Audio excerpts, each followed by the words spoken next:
And sometimes we hold these petty grudges against our spouse or against other people, and we've just kind of tried really hard to make it our goal. We're going to treat one another better than they deserve, because that's pretty much how God treats us every day.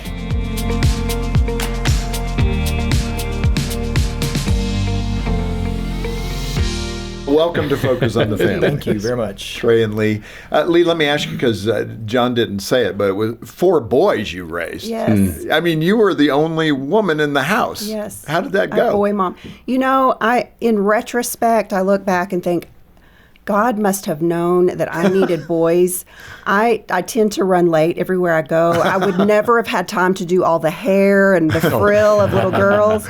I think he just knew. I don't do drama well. Okay, well, that's the key. Yeah, so that's it. Well, Gene shares that with you. We have 2 boys, Yes. and it's a miss when you don't have that little girl, or you have all girls and not that little boy. It's Yes. a little hole in our heart, I think, as parents, but I'm proud of what Gene has been able to do with our boys. I'm sure you've done a great job with your sons as Thank well. you. Yes. Talking about marriage, I mean, they talk about, one of the best parenting things you could do is do well in your marriage. Speak to that concept a little bit about how important a marriage is to the family and to the world. Well, for us personally, our goal has always been to build a marriage that honors God, that blesses us. And as we've done that, we're looking now and realizing that it's not only blessed us, but our kids. We have our grown children that have come to us going, we didn't realize how important it was that we got to see y'all being married and doing married things and being affectionate and going on dates. And so we're realizing we want to honor God with our marriage. We want to end our life going, we did it, we built a great marriage, but we didn't realize is that it's blessing our children from our example, and even, we believe, our grandchildren. And I think one of the greatest things you can do in this earth is to leave this earth going, we've built that marriage that has done that, and it's set that example. Boy, it's so true. And nothing's foolproof, obviously, but meaning the children, the grandchildren, they're also created beings. Adam and Eve made their choices, right? And God was their father. But in that context, I mean, you set up predictability. That your kids and grandkids will do better, and all the social science shows that. Well, let's get more practical. You guys met in high school, and we all went, "Aww." But Gene and I met after college, just right while I was ending my schooling, and she was still in the middle of it. And we weren't at the same school. But talk about going to high school together. Yes. And then, take us through that. Okay. I will. So we went to the same high school, but Trey is a few years older than me. So he finished high school before I started. You said that with a little bit of pride. But we were youth group, sweetheart. That's it. We were youth group. We went to the same church together, and we're in the same youth group. And so as I was kind of in the youth group, she was coming into the youth group, and we connected and dated for 4 years throughout all of that time. And when she got out of high school, we married. And in the 80s, that was legal. You did that sort of stuff. And quite truthfully, that's the only reason my parents let me date an older boy, was because they knew his parents. I mean, they were friends at church, and so they all knew it was good. They knew it wasn't odd. Right. Yeah, that's good. Now, in the book, one of the funniest things you talk about, and I think we can all relate to this. This is such a guy thing. How much communication should be valued in the relationship. So when you guys are dating, you're saying hi to each other, you're spending evenings together, then you go home and get on the phone together for another hour or two. Speak to the importance of communication. And really, is it realistic to keep it going that hot, even in marriage? And I don't mean, in a physical context. I mean, just talking. Because you want to talk together. Yes, for sure. Well, we laugh when we do our marriage workshops now. We tell the younger couples, we couldn't text all day like you guys do. There was no such thing as texting. So we, spending time on the phone after dates, was the only way we could continue to connect. And we laugh that we spent so much time on the phone. We think, what in the world did we talk about? We wonder really what we talked about. But it doesn't matter what you talk about as long as you're talking. Yeah. Because if you're talking, you're learning about each other. And that's still so true in marriage. The more you talk, the more you learn about each other and you grow. Yeah. We fell in love because we talked. We were attracted to one another, but we really connected when the talking started. And for us to continue that, we've still got to talk. You can't just stop once you get married. Okay, but this is relationship 101, Trey. Us guys. I know. I'm one of them. Put the cone of silence over Lee for a minute. We can't. Once we get married, it's like now we're down to one word answers. How was your day? Great. I hear you. Mm-hmm. Yeah. What do you want for dinner? I don't care. Yeah. You know. Why? I guess why do we lose that edge? Is the hunt over, so to speak, and we've I won think so. the prize, and we don't feel like we need to do that any longer? And speak to how critical it is, again, for us guys in the cone of silence here to be able to spur each other on to more conversation. That was something I had to learn. Once we got married, it was kind of like, well, I know who she is now, and we're married now, and it wasn't that I didn't want to give information. It's just I felt like, I would come home from work, and she had been home that day with a toddler and a baby, and she'd ask me about my day, and she'd go, "What'd you do today?" And I'd say, "Nothing." And she would, yeah. And it was just like, sat as a blob. Exactly. She said, "I know you did something today, No, But not a thing. That's it. I thought the details of my day were extremely boring, and that she wouldn't be interested, but she was. I mean, she had been home with a toddler and a baby and watching Barney, and she was like, "I just want some adult conversation." Yeah. And so when it clicked, and she finally got that through my head, I began to, and still today, I'll come walk in the door. "How was your day?" "It was good." "What'd you do today?" I will never say nothing. I will start with the details of my day and fill her in, and it makes her happy. And if that makes her happy, that makes me happy, because that's part of it. Lee, would you say that's true of most of your girlfriends? I don't know. I would tend to lean in Trey's direction. I mean, if I were listening to me, I'd be bored. So that may be one reason we don't go into great detail, because we're thinking of how we would be hearing this. Right. But it's just how do not women think? Interesting topics. Well, women talk about everything. But I didn't know that. That's things that are not that interesting of topics to talk about.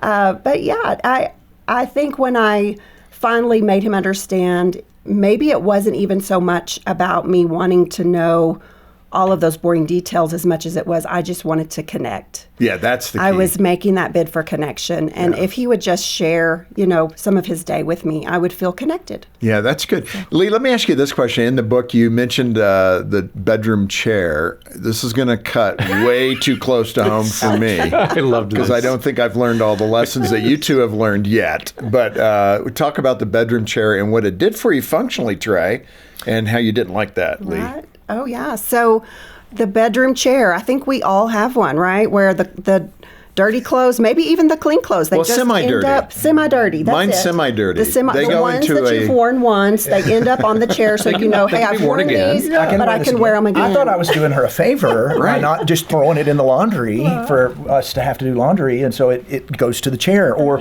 some people probably have maybe a treadmill that works the same way. Right. Correct. But in other words, it's not where they should be. It's not where they should be. And Lee would kind of hound me about it, and I would get that. I really should have done a better job. It was not responsible of me, but it was a very guy thing to do sometimes.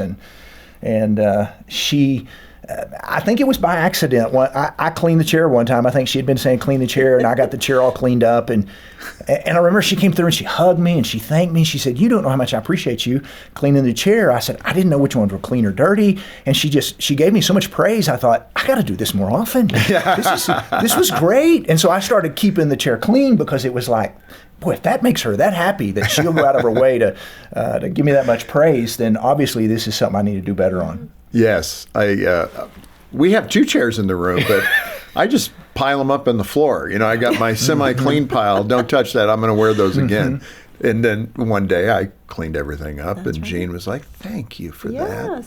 She didn't have to say anything. I got the hint. But. Yeah. Well, it takes a lot of effort on my part to not say anything. It really does, because I tend to be a little nitpicky. I mean, I want everything in its place, and so I could harp on things like that if I'm not careful.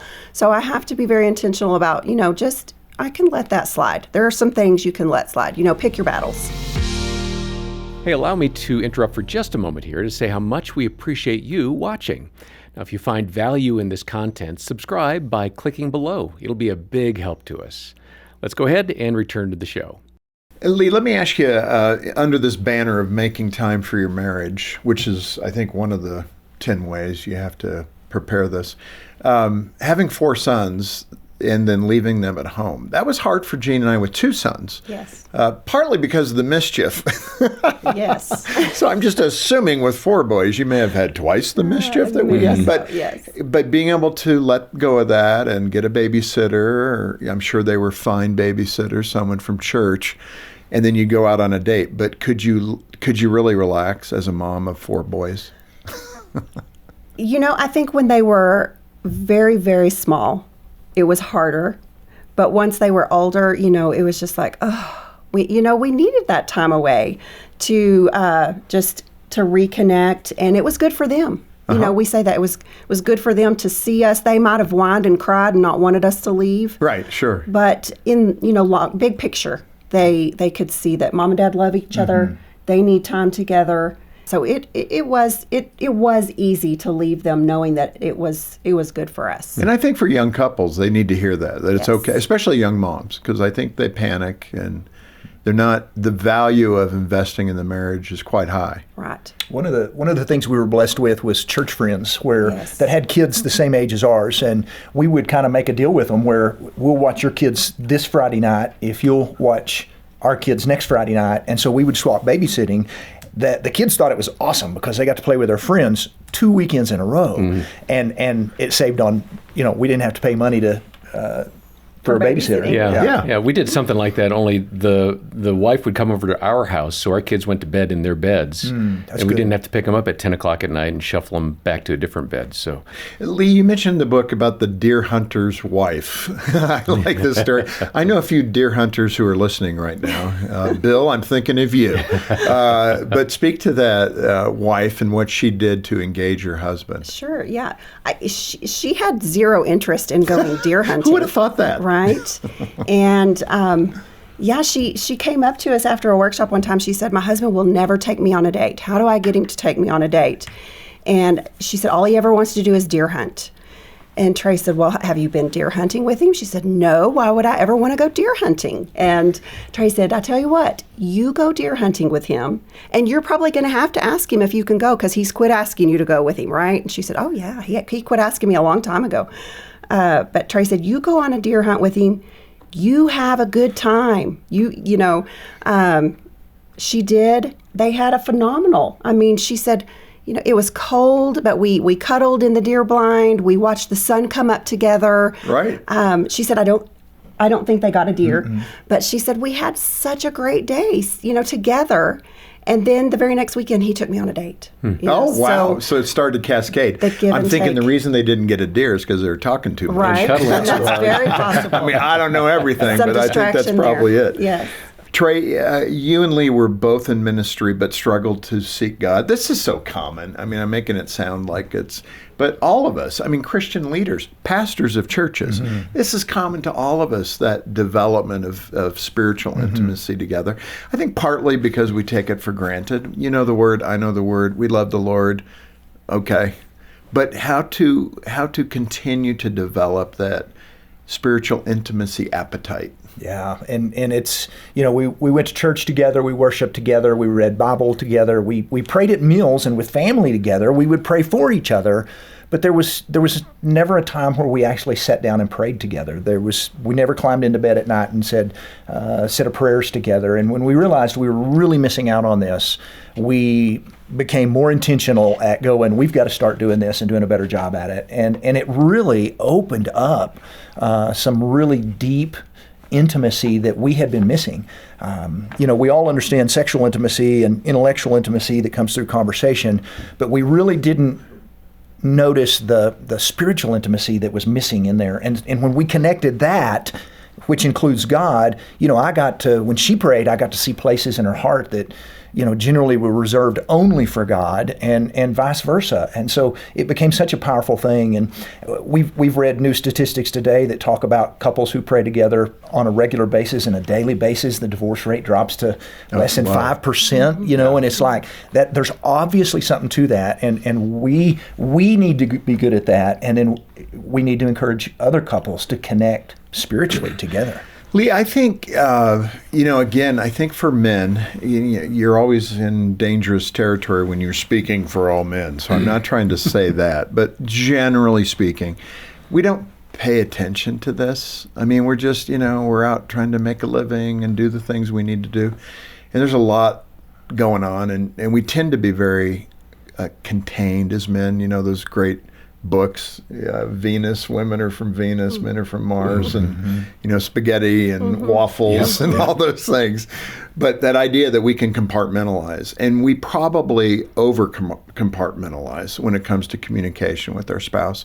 But from your perspective as a wife, what are the things that you're wanting or needing? Now you get to talk on behalf of all women in terms of developing that spiritual connection. What are we missing? If you're in a room with 20 guys and you're coaching them, okay, husbands, here's what you need to know. What would you tell them?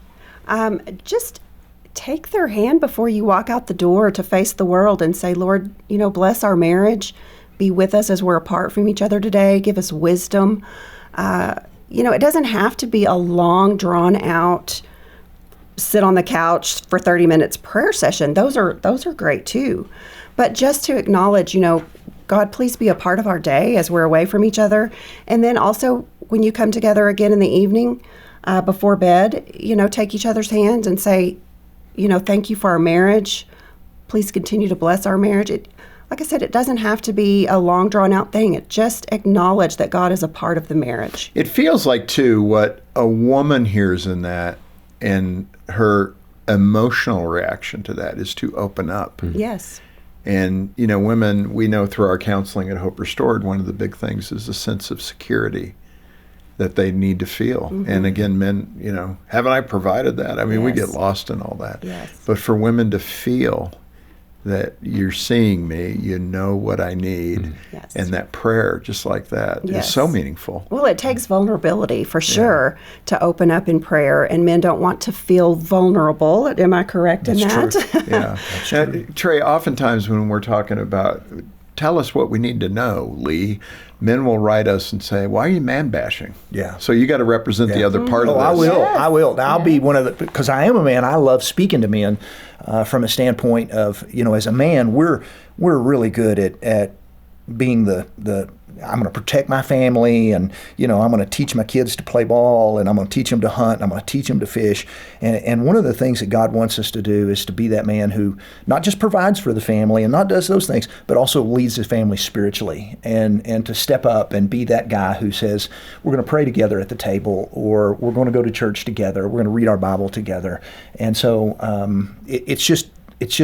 it will open new doors in your marriage that you have never imagined if you'll just take a little bit of time to try to be more the leader if you struggle with that in your marriage. And that's good. Now, the other clique is speaking to the women. There's 20 women in the room, and you're going to say, well, ladies, this is what your husband really needs. So now you're dancing on the floor here. Go ahead. I have never met a wife yet that has said, I don't want my husband to be the spiritual leader in the house. Most of them are going, I want more of that. Yeah. And they love it when their husbands are. One of the things you mentioned in the book, and I think this is great, I just want to get to the reality of it, though. Treat your spouse better than they deserve. That's a little bit of a nuance, and I think the answer I'm looking for from both of you is, okay, how do you get there emotionally? I get it, but it's not going to be that easy. It's not easy. Well, we like to remind each other, and we like to remind ourselves that it's, I'm going to treat her better than she deserves, because that's how God treats me every day. Yeah. God is way better to me than I deserve, and I always want him to forgive me quickly, and I want all these things, and then sometimes we hold these petty grudges against our spouse or against other people, and we've just kind of tried really hard to make it our goal. We're going to treat one another better than they deserve, because that's pretty much how God treats us every day. I have a friend, Matt Hurd, who's a former pastor here in town and has his ministry now, but he does a talk on the lavish love of God. And it's such a great reminder, but think of that in the marital context. If we're going to be Christ-like to our spouse, that means the lavish love of God, to portray that to them. That's good. Wow, that is kind of the essence of what you're saying there, by treating them better than they deserve. It's that lavish love. It is. It's not what we deserve from God. It's what he chooses to give us. Yes. Isn't that amazing? It is amazing. In a godly marriage, there's no place for selfishness. And that's where we get things wrong. When we're too concerned about what we need, than we are what our spouse needs. And if we can just wake up every morning and say, what can I do today to bless my spouse? I'm not going to worry about myself, but what can I do today to bless my spouse? And then if we carry that through, then chances are they're probably going to be thinking, what can I do to bless her in return? Well, I love that. In fact, you call it outbless your spouse. Yes. But Lee, come on, just between us girls, you don't know my husband. I don't want to bless him. Absolutely, He yes. doesn't deserve a Yes. blessing. Speak to her. Yes. So then you do what you're doing to serve God. Maybe you just don't even think about, I'm going to pick up his dirty socks out of the floor because I'm serving God today. You happen to have that example already, I see. Right. That's good. No, I think that's so true. And it is an attitude adjustment, right? So much of this is attitude. Yes. Okay, God loves me, so therefore I have to love my spouse. That's not the attitude you're looking for, right? It's the want to. Yes. Let's do this better. Well, what a great concept. 10 ways. I'm sure we could come up with 11 or 12, but let's go with 10 ways to a stronger marriage. And Trey and Lee have done a wonderful job pulling this together. Let's end with this one. The couple who is trying to get by. I'm paying the bills. The kids are young, they're pulling on us, and she's tired. We don't have time for physical intimacy or, let alone spiritual intimacy and all the other things. What do you say to that couple when they come to your conference and they're the first ones in line going, help? Yeah. They're going to have to be intentional. They're going to have to. So it's so easy to take our marriage and push it to the back burner and focus on the things that are still important but less important, the jobs and hobbies and kids and PTA and Little League, and we're going to have to move that marriage back to the front burner. And there's so many good helps out there through marriage workshops, through a marriage book, podcast episodes. There's so much information to kind of help you reconnect and reclick. And the main goal is don't give up. We've had times in our marriage that we look back and we go, we've had peaks, and we're so thankful in the valleys that we didn't give up. The peaks, you never think about giving up, but on the valleys, you're kind of like, is this worth it? And now we've hit a portion of marriage where we're so thankful we didn't quit in the hard times because we're enjoying the good times. Yeah, that's so good. Trey and Lee, thanks again for being with us. Honored. Thank you for having us. Very honored. Of course, we would appreciate you getting a copy of this book, 10 Ways to a Stronger Marriage, from us here. And then, as we've indicated, we have so many resources. Call today and donate generously as you can to support the work that we're doing to help couples fine-tune their marriages and then to restore if they need to rebuild and come back from hard places. Donate generously when you call 800, the letter A in the word family, 800-232-6459. where we've got all the details in the program description. And thank you for watching and listening today to Focus on the Family with Jim Daly. I'm John Fuller, inviting you back as we once again help you and your family thrive in Christ.